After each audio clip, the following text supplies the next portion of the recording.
So let's go ahead and get started. So tonight's story continues to, we'll do a review of abstract classes and interfaces, look at an interface example, and then look at assignment 7. So we went through about an hour and a half of talk on abstract classes and interfaces, and my hope is the concepts stick. Implementation code-wise for abstract classes and interfaces is not very hard.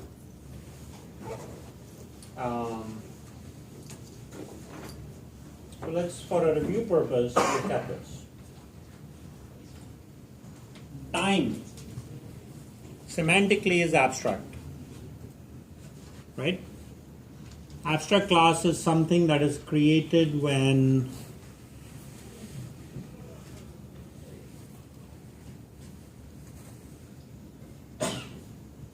an entity cannot stand on its own. It cannot exist on its own.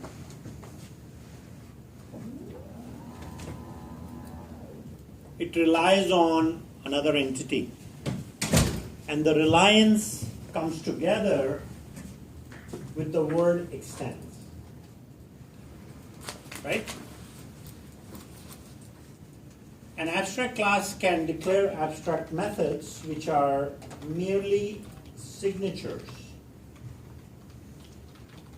And the accountability of the class extending an abstract class is to provide a definition for that abstract method. If the extending class is an abstract class, like days, if for example is an abstract class, it does not have to provide the implementation of the abstract method. Okay? Why would we use abstract classes? That was part of the discussion from last time. We would use abstract classes because normal extends does not take care of a contract implementation, which means what? Requiring a child class to implement a method which otherwise is not required. If time was a regular class and days extends time and get minutes was a method defined, not declared, method defined in the parent class even though it's empty, child class is not required to provide its own definition. But if you must enforce a contract, which means that the child class should implement the method, the only way to do that is with an abstract class.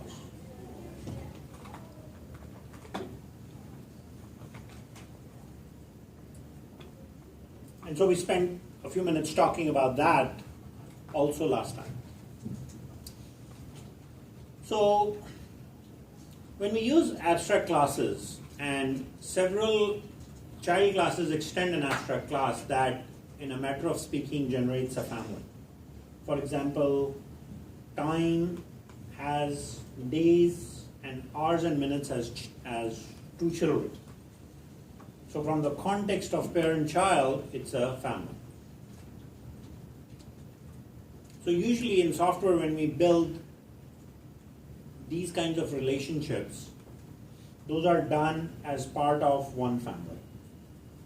And again, we can obviously correlate to the idea of families to our physical world and how families interact with each other. You can literally visualize in your mind the physical families and their interactions. You're not going to do a lot of implementation in that context in this course, but you will in the advanced Java course. But you can see, like, if a family gets invited for dinner to another family's residence, that's an interaction. And it's an interaction of sorts where an entire family will go and will be associated with a car and will drive over and arrive, and then there are things happening at the family that is invited and the interactions.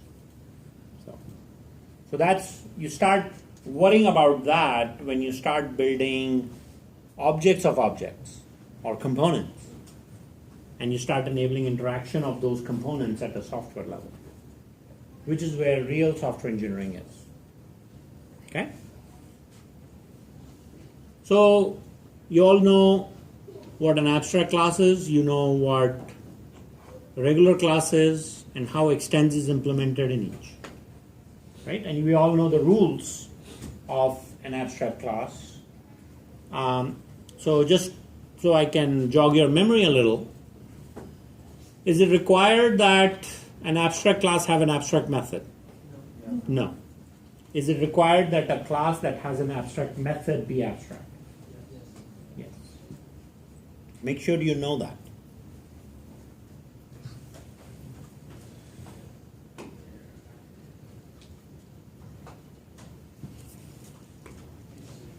Okay.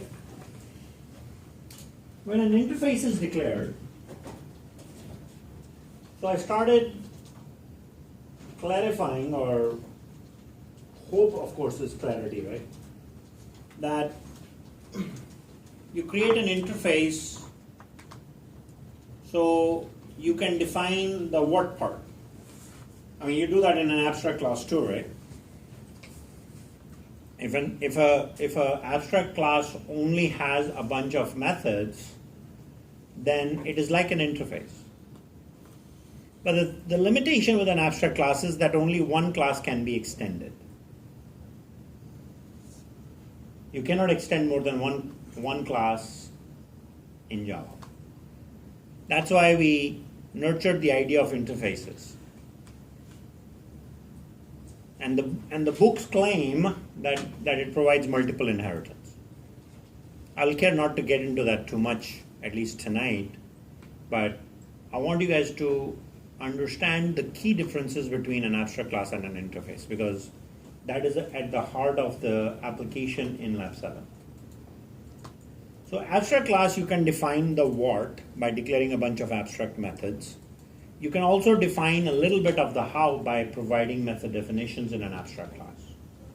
An abstract class can also have constructors, so when an object is created of the child class, that the parent can initialize itself. Right? When we get into interfaces, all you do is either declare a bunch of variables and use that in an interface, or you just declare a bunch of methods. So a rewrite of the time example with an interface declared. So primarily you define the what part in an interface.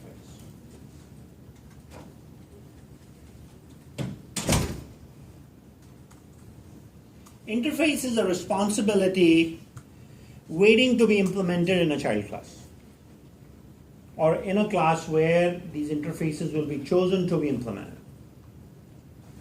Now, while again, if you look at days and hours and minutes, get minutes becomes the contract, and it says, okay, days class and hours and minutes class will write the get minutes method. Each class has its own definition of get minutes. So certainly from polymorphism perspective, you are getting the same thing as you would with an abstract class, right? Because you're getting this method overriding as a matter of speaking by virtue of this method declaration, right? Difference between an abstract class and an interface is, abstract class you can define what and a little bit of how. In an interface you only describe the what. Interface is also a way of enforcing a contract.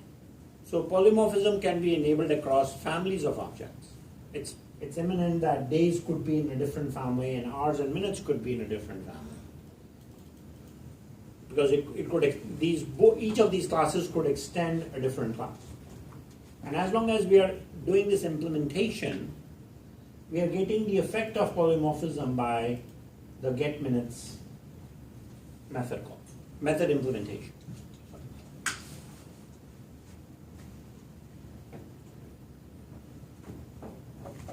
What I've just said is what books explain about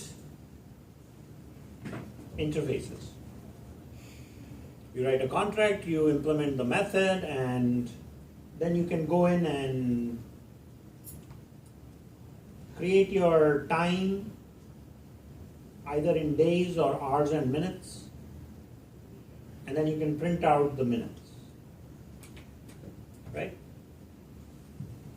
So let's rewind to the lecture from last time and try and understand what interfaces were all about.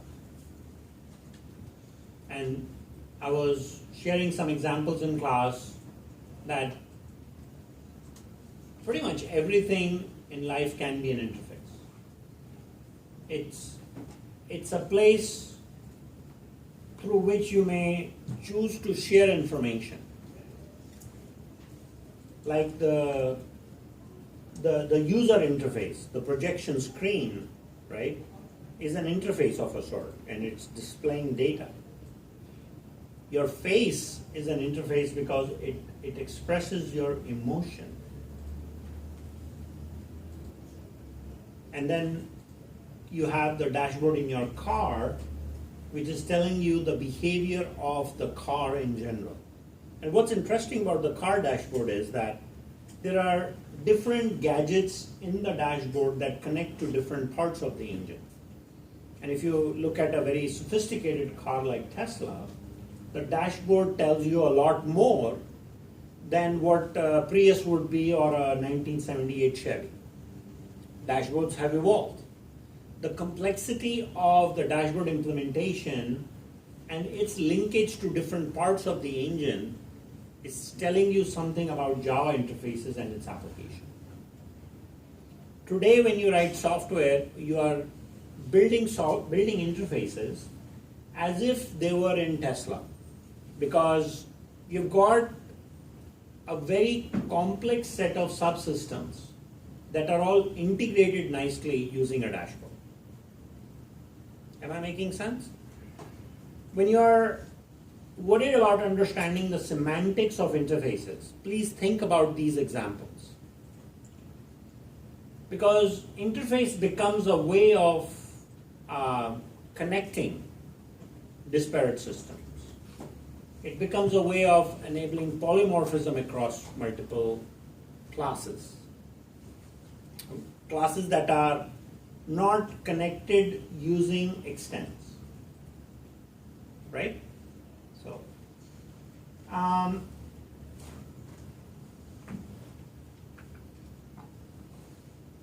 let's have a look at this example. I mean, interfaces once you start using in your real world of software development, you're going to find many different applications. And if object-oriented design is done right, connectivity between disparate systems is the ultimate advantage that interfaces provide. You also can control data because you don't have to give access to everything. Because in the human interaction world, we use interfaces because we limit access to our thoughts. And that limitation is a virtue of our persona, whether we are an introvert or an extrovert. And if you're an introvert, your interface is declaring very few communication methods. But if yet you're an extrovert, you might be declaring a ton of methods. But that control is generally a function of the interfaces, and your personality is also an interface of a sort. Your attributes, your emotional intelligence, your IQ, All of these are interfaces. So in one such implementation, to kind of exemplify interfaces and in kind of a nice real world way, we have the ACT interface. Interfaces generally when declared are declared public. So when you act, you act. What does that mean? Well, when you declare an interface called ACT and you're going to say you're acting, you're going to have an ACT method. And that ACT method will be implemented by the implementing class. So the actor 1 says to be or not to be as part of acting. And we're going somewhere with this. So pay close attention. The actor 2 says, I'm going to act too, but then we have this other complicated sentence. Familiar with this? Okay. So then we are going for tryouts. And we say actor 1, right? Please take a clear note towards object reference types. We're saying actor 1 is Hamlet, and actor 2 is Juliet. Anything complicated there? Two instances of their respective class types, actor 1 and actor 2 respectively. And all of a sudden, with tryout, the polymorphism commences. And we say act. We're not talking about actor 1 or actor 2. We are saying in the tryout, anybody that has implemented the ACT interface can act. And they can call their own method, namely what is highlighted. Does everybody understand that? ACT is an interface, right? ACT is an interface, right here. When a reference of ACT is passed to tryout, any class that implements ACT can be passed to it. One moment, please. Be it actor 1, be it actor 2. So when Hamlet tries out and the ACT method is called in the tryout method, it's going to go and call its own ACT method because its implementation says to be or not to be.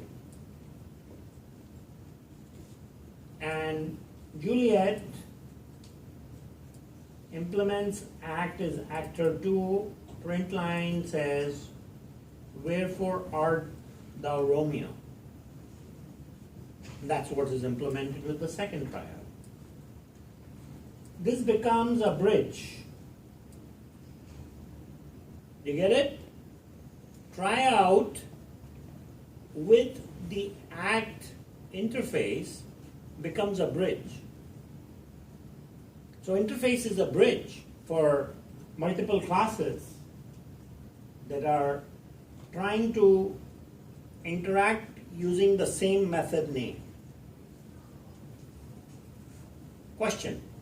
Yes, so following the logic with the tryout method, could you create like an array of ACT and then store Totally. both actor 1 and actor 2 there? Sure, you can still do the old-fashioned way of polymorphism, which is an array and a loop and calling the same method. Totally.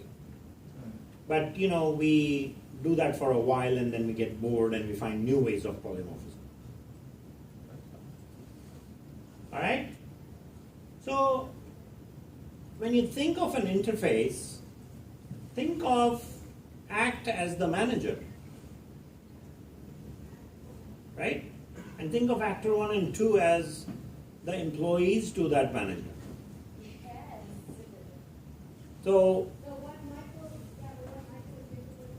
if somebody asks me in tryout,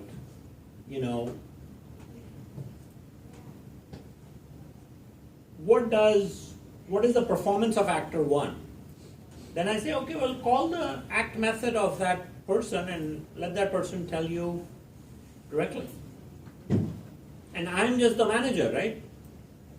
I just declare methods. I don't do any work. Why should I? Because I'm an interface. I just define the contract and I get all the implementing classes to write those methods through a contract enforcement process. So when somebody is interested in the final result of my work, I can just direct the call to the respective classes that implement the interface. So manager in the real world has a really useful role in defining what and becoming a channel of communication. Let's take the same example to a car engine and the dashboard. The dashboard is declared and it says, show me the RPM, show me this, show me that. The implementation class engine can show that. The complexity of how the engine operates, we really don't care most of the times, right? It's the guys that fix the cars or gals that fix the car. Those are the people that are worried about the details of how the engine works. I'm not a car person. As long as I know that I'm not out of gas and how many miles I've driven so I can show it off to my friends on Facebook, and I can see that I'm going at the legal speed limit or maybe plus 20 or whatever, right? Not that I do because I'm being recorded, I'm not. As long as I can get all of that information, I'm in good shape, right? But I don't care how the car works. So, interfaces. Are there any questions? Can we get that door? I'm just getting noise recording, I guess. Thank you. Yes. I'm so confused about private static void tryout. What is that for doing? Like, What is tryout? yeah. Tryout is a method in the tryout class. Tryout has a main and it has a tryout method. And tryouts generally, when you have tryouts for actors, we're basically saying you can have one method tryout, which is in this case a static method, so we don't have to instantiate. And we are passing in act as an interface, which is this guy. So then that way I can, any class or classes that implements act can be passed to this type without any problem, thus enabling polymorphism. Does that clarify? Help understand what the purpose of tryout is? It's to accommodate different object types that implement act interface.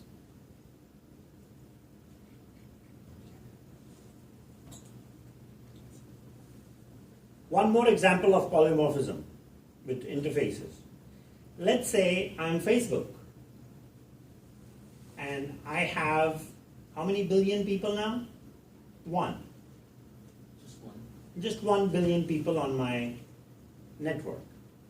And let's say I provide 40 different services. And I want to create access to those services using specific methods. How will I start? How will I give controlled access to Facebook so you can, for a given friend of yours, see what their friends are, what their interests are, and what groups have they joined, what pages they have liked, what does their wall look like, etc. I want to provide controlled access. So not all users can see everyone's information, like wall and friends and so on, but just for very specific users. I start with declaring interfaces. So another advantage of interfaces is controlled access to data. Communication, right? So these are all the advantages that you begin to realize when you work with interfaces. The example of the engine is to hide the complexity, of the of implementation. So, like you all have written this fabulous Lab 6, right? Yeah. Which is fabulous. There. Why? Because I wrote it. you wrote it, yes. You have a text file you read. You compute statistics, and then you started reporting data to each student. You give their lab scores, hopefully in nice printfs, and then you display their statistics. And then you've also got an encrypted way of sharing that information. So there is student privacy, and because you create a serialized file, which only your Java program can read. Not that it's totally secure, but it's better than a text file, right? So now you try to open this .scr file. It's all gobbledygook. It's junk, look like junk. But it's meaningful to you if you have the right class definition and you read it and, it displays. Now, for a student taking an English class, or even yourself, as a student that wants to know the lab scores, do you really care about how that engine is written for reading the text file? And, in your head you're saying, yeah, I wrote that, it is fabulous. But from a user's perspective, they could care less. I mean, when I use Gmail, I like the fact that I can use it offline. I can plug in the network card and it still works. And it tells me the Google chat is offline. Nice. But do I really care about all the technical mumbo jumbo that Google went through to implement that? No. It works. Great. Next. Because Gmail is a very small part of my life. It's part of my everyday life, mind you.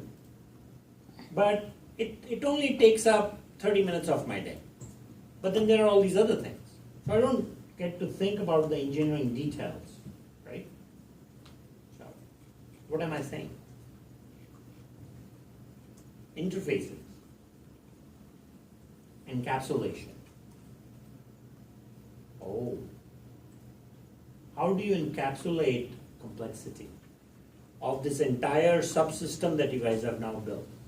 What you call the Fabo app, right? The fabulous app, the Fabo app. How do you hide its complexity and make it easily accessible? So, if somebody that was a light coder could use your API and use your code. Yeah, declare an interface. Right? So you have all these classes. You have the student class, the utility class. Well, some of you don't, because I saw your code and I said, build all these classes. Right? And if you didn't, you got to build it before you do Labs app. Because if you keep building on junk, then guess what? That becomes spaghetti, not fabulous. Right? So you want to fix all the things that I asked for, and then implement the API using an interface. And you have to write one interface. Maybe you can write 2 or 3, I don't know. Depends on your design. And that's what Lab 7 is about. Right? So it's going to be like the same output? Yeah. Like based on the interface? Yeah, it's getting boring now, right? Grading, how many times you want to do grading? Again and again and again. Some quiz scores. Yeah, and quiz scores, right? Let's at least make it 2-dimensional, right? Not a 1-dimensional. Let's make it a little bit more interesting. Promise, this will be the last lab on quiz scores.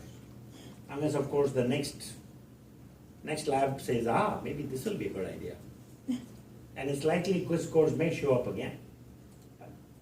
But until you get the next lab, let's not worry about it. Let's talk about assignment 7. You have a question already? No. The No, API then why are you asking? Not already, not that one, assignments. Go on. The API calls, they're all in the same interface, like the, APIs, or what is an API? I think it's your door to the. It's a programming interface. That's what it stands for. A is just A, P is programming, and I is interface. Right? Still going. A programming interface is one or more interfaces. And sometimes when you have to do different types of operations, you can separate the interfaces out. You can say, I want to give an admin interface, like in Lab 7, for example, right, which we're looking at in a moment. You can say, I want to build an admin interface so the person can upload a file and publish and have the quiz scores ready to be published. That's one interface. Right? Then there could be an interface for student. So given their student ID, they can see their scores. 2 separate interfaces. And you don't want me, the instructor that's writing the interfaces, to use the same interface that the student would use for reading. Because what if the student can call a method that I call for writing the grades? I mean, that's party. We don't want to allow that. I mean, not that, at least if it's in separate interfaces, you have some control. It's not making it completely secure, but it starts to work with different user profiles and roles that those users should have. Right? In a student grading application, students should only have read access to their scores. They should not have write access to their scores. Get it? So you are able to get creative as much as you want in Lab 7. And this is really where you'll begin to show me your understanding of interfaces. So the Lab 7 says, the assignment is built using the code from assignment 5. In this assignment, create and implement an interface too. And you don't have to respect that totally. One interface is boring. 2 interfaces is even better.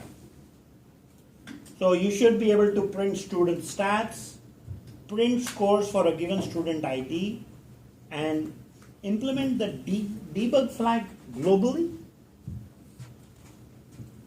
That's boring. Or maybe it's very interesting. You remember that debug flag? If debug, then print lines. Did you guys do that? So if you put the debug interface, it's global. Yeah. Well, every class that implements that interface can use that. So now, I would not put all 3 methods or 2 methods and a constant all in the same class. Because if you want to have global variable debug in every class, you don't want the responsibility of the other methods. That's where you start to separate. So that's true for the constants too. Oh yeah. I mean, if you want to declare a global variable using interfaces, what do? Well, you declare one interface called my lab constants or something, and you end up implementing that interface in every class. Can you implement more than one interface? Totally. You can say implement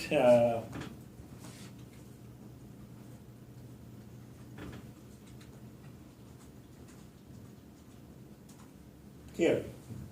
You can say implements act, comma, play, comma, ride, comma, swim, comma, whatever. Depending on what the interfaces are. The more interfaces you implement, the more responsibility you take on. Right? And the way you look at it is it becomes a channel of communication. So when the interface needs that method, it will be there. That's all. Okay? Can a class implement more than one interface at a time? Mhm. And how would you write that? So,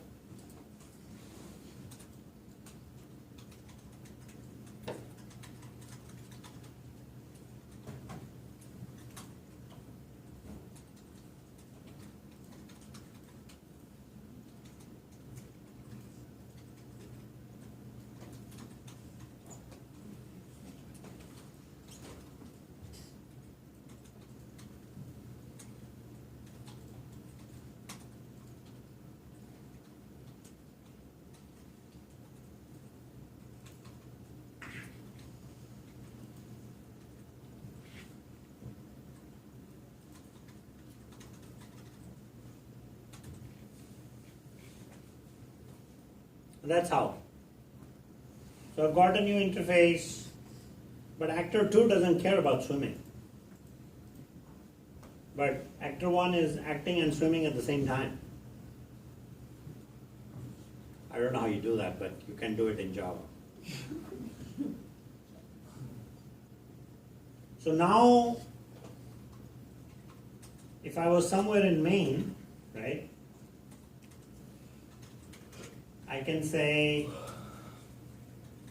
swim S1 equals new actor 1. And if I say S1 dot act, will this work?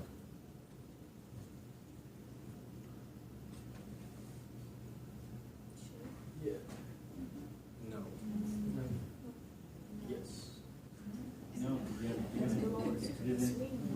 it's a what? What does S1 know? It knows how to swim. Does it know how to act? No. No. That's how you limit access to a class. So if I was to prevent students from swimming, and I only wanted students to act in my application, which is, guys, go and read your scores. Don't start swimming and changing your own scores. That's how I would do it. Get it? I'm not going to let you change your own scores. Not through my interfaces. Right? So this will give you a error, compiler error. Now, of course, you might use something called reflections and say, oh, well, what is the instructor methods? And let's try to do explicit casting to that object and try to use it. Instructor objects are very popular when it comes to changing grades by students. You get it, right? So Java prevents that too. So you ought to try this out. But S1 can swim. No problem.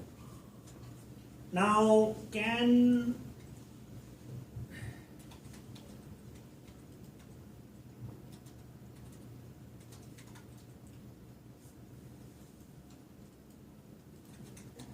Actor can swim and act.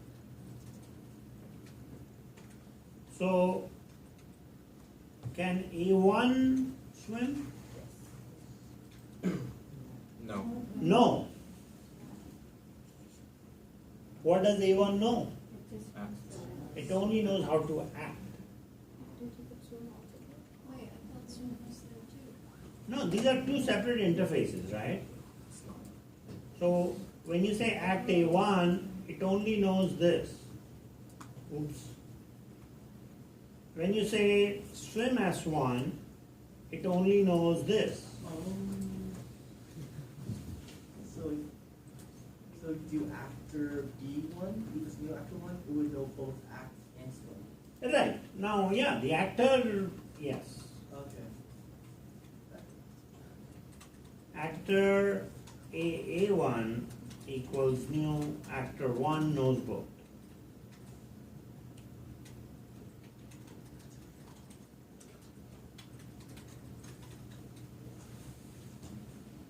But if I am actor 1, I obviously have access to all of the object has access to all of its functionality. But when you're exposing, you've got these windows. Remember, we were talking about interfaces as a reference to a window. And it's the declaration of the method, and it limits the scope. Isn't the data type actor 1 for that last one, or is it just actor? Oh, actor 1, yeah. Right. Oh, okay. Yes. Just forgot the number 1, yeah. That would have been a compiler error. Right. Okay? Lots to absorb on interfaces, guys. It's a really cool construct. And it enables encapsulation, as you can see. You learned about encapsulation at a class level, and you said you can create private properties and that's it, right? But now try to encapsulate a group of objects. So put it in a package, you all know what packages are, you know what protected variables are, and so on. I'm not going to be too stringent about trying to encapsulate completely in this course. But that's lesson number 1 in the next course, 35B. Okay? Completely making their own packages. No, it's encapsulation. Like if I have the computer screen, legally I should not be able to see anything inside this monitor. Because there are hundreds of components, right? And I cannot see all the things that are inside, but I only have access to certain buttons that allow me to control parts of the monitor. So the point of interfaces is to create these hooks. If you guys look at the monitors in front of you, see 3 or 4 buttons. And those buttons have specific functionality. That's an interface. You're declaring those interfaces, and then components inside the monitor implement those interfaces. So then you're able to use the monitor with limited access to functionality. Just like the car, like you're going at 90 miles an hour, you don't go into the engine while you're going 90 miles an hour to figure out it's going at 90 miles an hour. It'll be kind of hard, climbing out of the door, opening the hood at 90 miles an hour. Never been done. I've seen it in Sylvester Stallone's movies, but that is all garbage also, right? No offense, he's a good actor. But why would you take any offense anyway? So like, you can only use an interface to do this kind of polymorphism. Yeah. Like you can't just use regular classes to do it. 'Cause, like, I'm You just can. confused on like what exactly the interfaces are. Like, Well, use classes. when you implement an interface, you can extend only one class, right? That's the reality. You can only extend one class. But if you need to have functionality from multiple classes, So like, so then if you want stuff from different classes. Correct. And more than just a single class that you okay. so we've only talked about 4 out of 7 things that interfaces are good for. Rest we will leave for the future. So I would declare maybe a separate interface for each one, because student stats is one. Or maybe you can combine those, because you can print student stats, you can print scores, and then another interface for global debug. And then think of a possible opportunity for using an abstract class. So one thing you could do is the following. So let me copy and paste this. And that's extra credit, and that's like easy points, guys.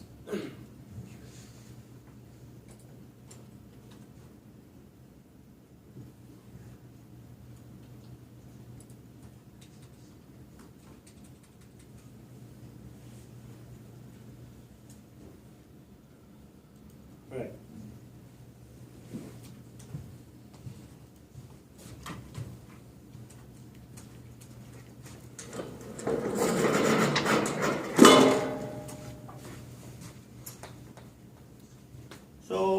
you have a interface for stats. Or actually, let's call this a student interface. I'm not sure what you will call it, but you can see stats and you can read the scores.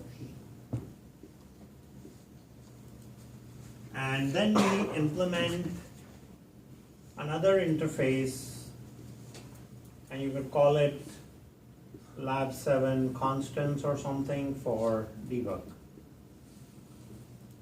And how many packages do you guys have for Lab 5? 2. 2. And those are? Driver. No, driver is not a package I can consider here.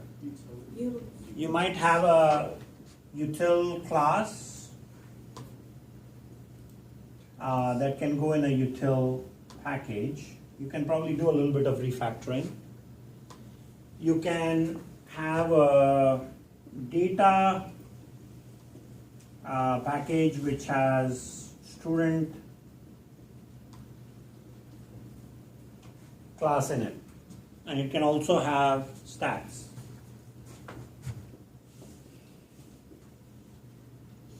So there are 2 classes in this package, right? So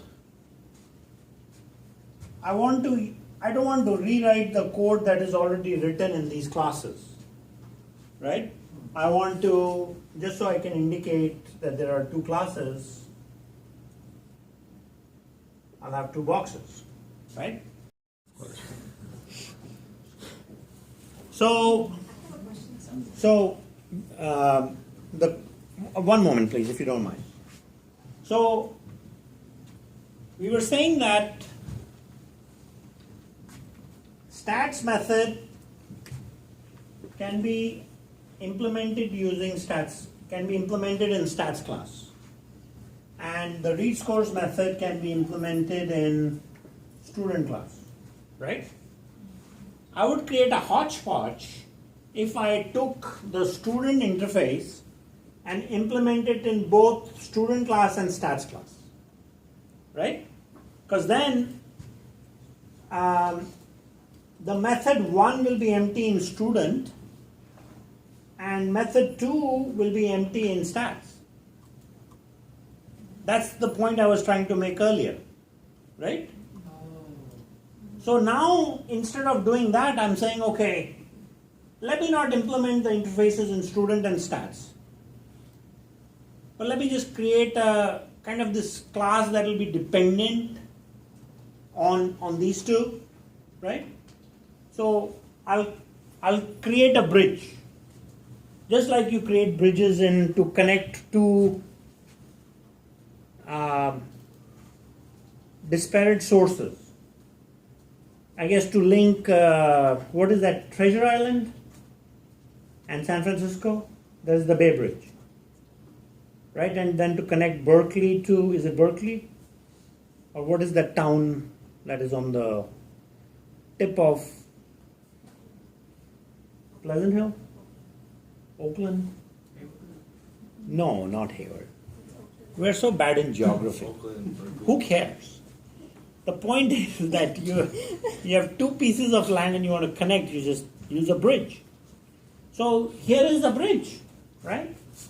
We've got student and Lab 7 interfaces, and we're going to create an abstract class bridge that implements those 2. And then what I'll do is simply use the functionality from these concrete classes in the methods that I write in this. That becomes the abstract class, that becomes the bridge. Does that cover? Are you okay back there? With your question on, okay. yeah, but you, since this is an abstract class, so student will extend separately like student, right? No, there's no extension, you just import. You'll import and use. You'll import the data package And then you can call these methods inside this class. We are reading our data in util class, not in students. So why do we need the student in our bridge class? Read scores is a method for Utils. printing scores for a given student ID. So maybe not reading but print. It's printing. Bad method name. That's why you want to be careful with the method names you choose. So for every abstract, it doesn't have to extend.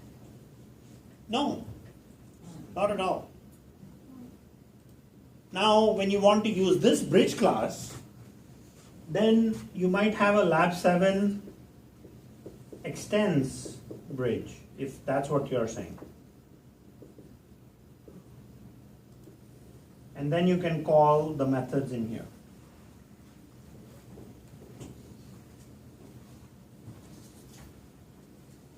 See, the bridge abstract class has to be extended for its methods to be used. So you can write, you are going to write a main, right? You're going to create a separate class for that. Call it Lab 7 and it extends the bridge. And that's an abstract class and that's your extra credit. Right? So.